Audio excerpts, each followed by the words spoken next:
ये सन 2135 का समय होता है जब इंसान एक बहुत ही आधुनिक दुनिया में रहते हैं और ज्यादातर सभी कामों के लिए रोबोट्स का इस्तेमाल किया जाता है। लेकिन क्लाइमेट चेंजेस की वजह से धरती अब रहने लायक नहीं बची है और यहाँ के सभी नेचुरल रिसोर्सेज भी अब लगभग खत्म हो चुके हैं। इसीलिए इंसानों ने रहने के लिए अर्थ और मून के बीच में एक नई दुनिया का निर्माण किया है। यहाँ इंसानों के रहने के लिए 80 शेल्टर्स बनाए गए हैं, जिनमें से 3 शेल्टर्स ने खुद को एड्रियन रिपब्लिक घोषित करके दूसरे शेल्टर्स पर कब्जा करना चाहा और उनके बीच एक भयानक जंग छिड़ गई जिसे एड्रियन वॉर का नाम दिया गया। तभी हम आर्मी की सबसे काबिल ऑफिसर कैप्टन जेंगी को देखते हैं, जहां कुछ रोबोट्स उसे चारों तरफ से घेर लेते हैं और उस पर हमला कर देते हैं और उनके बीच एक भयानक जंग छिड़ जाती है। लेकिन जेंगी एक महान योद्धा है जिसके सामने कोई भी एआई रोबोट ज्यादा देर तक नहीं टिक पाता और अपनी फाइटिंग स्किल्स से वह उन सभी रोबोट्स को डिस्ट्रॉय कर देती है। तभी एक और रोबोट वहां आ जाता है जिसे काफी एडवांस टेक्नोलॉजी से बनाया गया है। वह जेंगी को देखते ही उस पर हमला कर देता है। जेंगी भी उस खतरनाक रोबोट का जमकर मुकाबला करती है,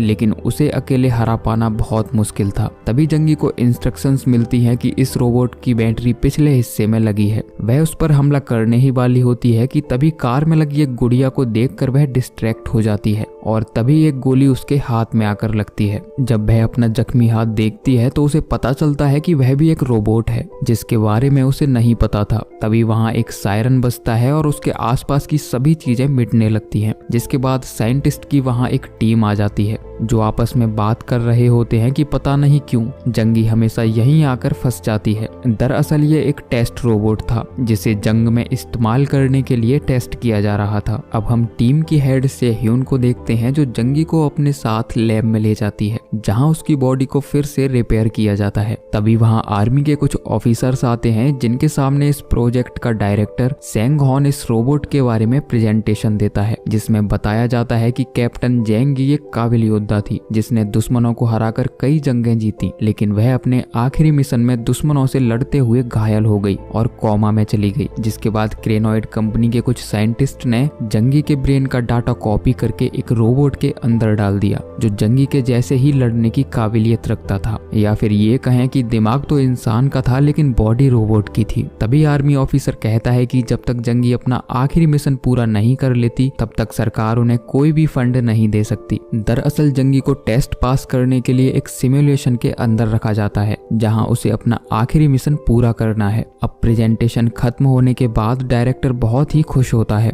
उसे पूरा यकीन होता है कि जंगी अपने आखिरी टेस्ट में जरूर पास होगी, जिसके बाद उसे लड़ने के लिए आर्मी में शामिल कर लिया जाएगा। तभी टीम लीडर उस रोबोट को टेस्ट करने के लिए लैब में ले जाती है।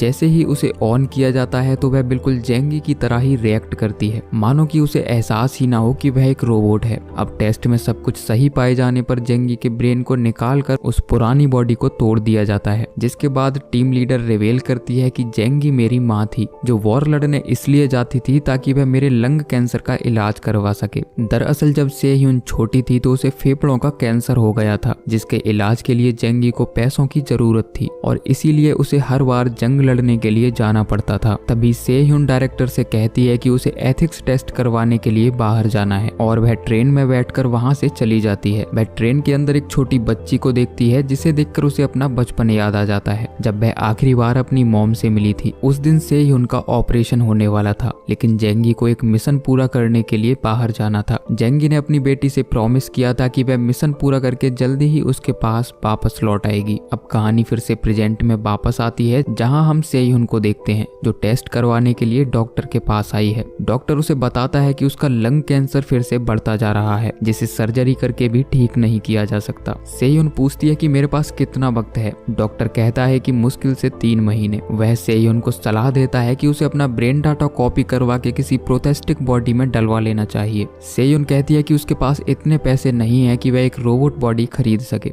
जिसके बाद डॉक्टर उसे एक टाइप सी रोबोट के बारे में बताता है जिसे वह फ्री में लगवा सकती है, लेकिन इसे लगवाने के बाद उसे इंसान नहीं समझा जाएगा और साथ ही उसके ब्रेन डाटा का इस्तेमाल कोई भी कंपनी अपने फायदे के लिए कर सकती है। डॉक्टर बताता है कि जंगी ने भी यही टाइप चुना था। सेह्यून कहती है कि वह इसके बारे में सोचकर बताएगी। तभी हमें पता चलता है कि ये डॉक्टर भी एक AI रोबोट था। अब कहानी फिर से पास्ट में चली जाती है, जब सेयुन की नानी के पास कंपनी के कुछ लोग एक एग्रीमेंट साइन करवाने के लिए आते हैं, जो जेंगी के ब्रेन का इस्तेमाल एंड्रॉइड रोबोट बनाने के लिए करना चाहते थे, जिसका इस्तेमाल जंग में किया जाएगा। अगर वह ऐसा करती है तो वो लोग सेयुन की पढ़ाई का पूरा खर्च उठा सकते हैं। जेंगी की नानी के पास कोई और रास्ता नहीं होता है, इसीलिए वह सेयुन की भलाई के लिए उस एग्रीमेंट पर साइन कर देती है। अब अगले दिन सेयुन अपनी मॉम की रोबोट बॉडी के पास जाती है, जिसे एक स्पेशल चैम्बर में रखा गया है। यहाँ जेंगी के ब्रेन को फिर से रिपेयर करके एक नई बॉडी के अंदर डाल दिया जाता है और टेस्ट के लिए सिमुलेशन के अंदर भेज दिया जाता है। लेकिन कंपनी का डायरेक्टर इस बार कुछ नया ट्राई करना चाहता था, इसीलिए वह जेंगी के पैर में एक गोली मार देता है। अब जैसे ही जेंगी सिमुलेशन के अंदर जाती है तो उसे बहुत दर्द हो रहा होता है। वह फाइट करने की काफी कोशिश करती है, लेकिन अब उसके लड़ने का जज्बा खत्म हो चुका है और वह नीचे गिर जाती है। सेयुन अपनी माँ को इस तरह दर्द में देखकर बहुत दुखी होती है। तभी जेंगी के ब्रेन में एक नया हिस्सा एक्टिवेट होता है, जिसके बारे में आज से पहले किसी को नहीं पता था। ये वही हिस्सा होता है जो लड़ने में उसकी मदद करता था। अब एक बार फिर से जेंगी फाइट करने के लिए उठ खड़ी होती है, लेकिन तभी एक रोबोट उसके सर में गोली मार देता है और एक बार फिर से वह अपने मिशन में फेल हो जाती है। अब अगले दिन सभी लोग प्रेसिडेंट से मिलने कंपनी के हेडक्वार्टर पहुंचते हैं, जहां उनकी मुलाकात कंपनी की नई मैनेजर डायरेक्टर से होती है। वह बताती है कि आज प्रेसिडेंट कुछ जरूरी काम से बाहर गए हैं, इसीलिए वही मीटिंग अटेंड करेगी। अब सभी लोग जब वापस लौट रहे होते हैं तो उन्हें पता चलता है कि प्रेसिडेंट पहले से ही लैब में मौजूद हैं। जब ये दोनों ऑफिस पहुंचते हैं तो अचानक से सेंग हॉन फ्रीज हो जाता है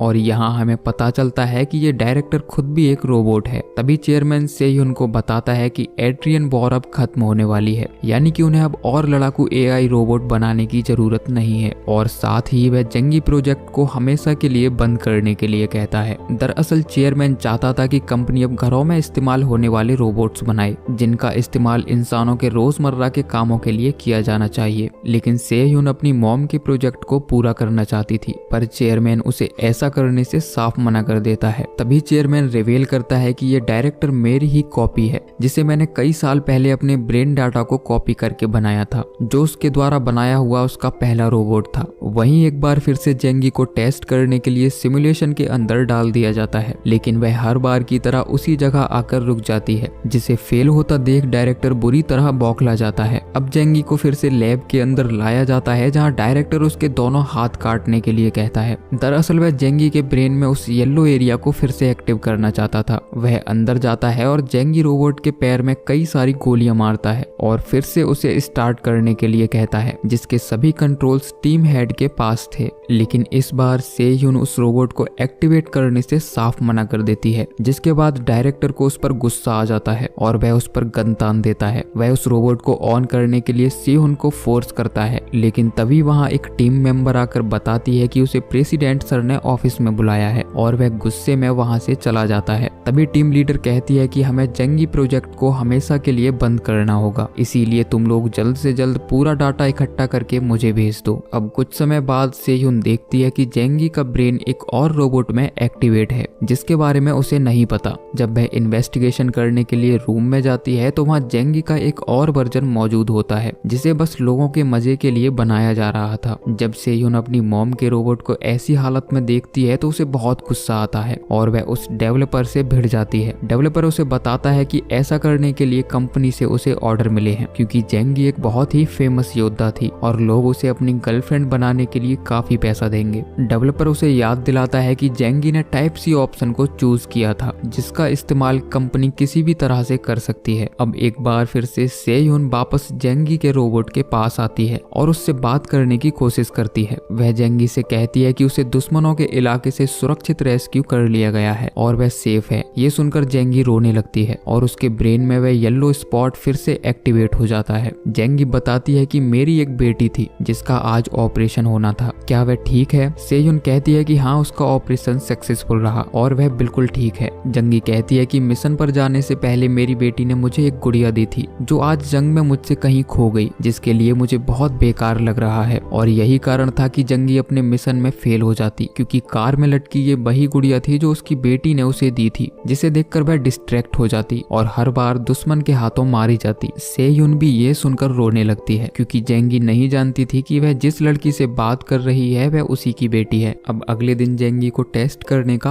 आखिरी दिन था, लेकिन टेस्टिंग से पहले सेयुन जेंगी की सभी पुरानी यादें मिटा देती है और उसके ब्रेन में मौजूद येलो एरिया को बहुत ही लो कर देती है ताकि वह उस डॉल को देखकर डिस्ट्रैक्ट ना हो। वह जेंगी को पूरा सच बता देती है जो उसके साथ सिमुलेशन में घटित हो रहा था। अब जब फाइनल टेस्ट शुरू होता है तो जेंगी हमेशा की तरह लड़ती है और उसी स्पॉट पर आकर मर जाती है, लेकिन अब डायरेक्टर को उसके फेल होने से कोई फर्क नहीं पड़ता क्योंकि आज इस प्रोजेक्ट का आखिरी दिन था और वह यहाँ से चला जाता है। लेकिन तभी डायरेक्टर को कुछ रियलाइज होता है और वह वापस आकर वीडियो रिवर्स करके देखने लगता है। तभी उन्हें पता चलता है कि जेंगी को कोई गोली नहीं लगी थी, वह मरने की एक्टिंग कर रही थी। जिसके बाद डायरेक्टर इमरजेंसी अलार्म बजा देता है और सभी लोगों को चौकन्ना रहने के लिए कहता है। वहीं सेयुन कंपनी के सर्वर से जेंगी के पूरे डाटा को डिलीट कर देती है और जेंगी उन लोगों पर हमला करके वहां से भागने लगती है। अब जैसे ही वह एक हॉल में पहुंचती है तो देखती है कि यहाँ उसके बहुत सारे क्लोन्स मौजूद हैं जिन्हें वॉर के लिए बनाया गया है। तभी कुछ फाइटर रोबोट्स जेंगी को ढूंढते हुए वहां आ जाते हैं और उनके बीच जबरदस्त फाइट शुरू हो जाती है, लेकिन ये रोबोट जेंगी के सामने ज्यादा देर तक नहीं टिक पाते और वह उन्हें डिस्ट्रॉय कर देती है। तभी उनमें से एक रोबोट जेंगी पर अटैक करके उसे मारने ही वाला होता है कि तभी सेयुन वहां आकर उसे डीएक्टिवेट कर देती है और जेंगी से कहती है कि वह यहाँ उसकी मदद करने के लिए आई है। तभी वहां कुछ और सिक्योरिटी रोबोट्स आ जाते हैं जो जेंगी को देखते ही शूट कर देते हैं और सेयुन को यहाँ से ले जाने के लिए कहते हैं, लेकिन तभी उनका ध्यान जेंगी की बॉडी पर जाता है जो अंदर से खाली थी। सिक्योरिटी कैमरा चेक करने पर उन्हें पता चलता है कि सेयुन ने जेंगी के दिमाग को निकालकर उस फाइटर रोबोट के अंदर डाल दिया था ताकि वो लोग इन सिक्योरिटी रोबोट से बचकर यहाँ से निकल सकें। अब जैसे ही ये दोनों यहाँ से भागने के लिए ट्रेन में पहुंचते हैं तो यहाँ डायरेक्टर पहले से ही मौजूद होता है जो देखते ही सेयुन के शोल्डर में गोली मार देता है और वह बुरी तरह जख्मी हो जाती है। जिसके बाद जेंगी और सेंगुन के बीच लड़ाई शुरू हो जाती है और इस लड़ाई में डायरेक्टर को एक गोली लगती है जिसमें उसे पहली बार पता चलता है कि वह एक रोबोट है। जिसके बाद वह और ज्यादा एग्रेसिव हो जाता है और जेंगी पर अटैक कर देता है। तभी कुछ और सिक्योरिटी रोबोट्स भी वहां आ जाते हैं जो जेंगी पर गोलियां चलाने लगते हैं, लेकिन जेंगी अकेले ही उन सब का डट कर मुकाबला करती है और इसी बीच शहर की तरफ से आ रही ट्रेन उनकी ट्रेन से टकरा जाती है और उसका एक हिस्सा टूटकर नीचे गिरने लगता है। लेकिन तभी सेयुन जेंगी की तरफ एक रस्सी फेंककर उसे नीचे गिरने से बचा लेती है और उसे ट्रेन में चढ़ने में मदद करती है। जिसके बाद सेयुन जेंगी को वहां से भागने के लिए कहती है क्योंकि पुलिस कभी भी यहाँ आती होगी। सेयुन कहती है कि ये तुम्हारी जिंदगी है, इसे तुम अपने तरीके से जियो और आजाद हो जाओ। अब तुम्हें किसी भी तरह के सिमुलेशन टेस्ट से गुजरने की जरूरत नहीं है और ना ही कोई दर्द महसूस करना पड़ेगा। अब दुनिया की हर खुशी तुम्हारी है। जिसके बाद दोनों माँ बेटी आखिरी बार गले लगती हैं और जेंगी एक नए जीवन की तलाश में वहां से चली जाती है और इस तरह सेयुन अपनी माँ को आजाद करवाने में कामयाब हो जाती है। तो दोस्तों ये थी कहानी जेंगी मूवी की जो जरूर आपको पसंद आई होगी। बाकी आप नीचे कमेंट करके जरूर बताइए। मिलते हैं अगली वीडियो में, तब तक के लिए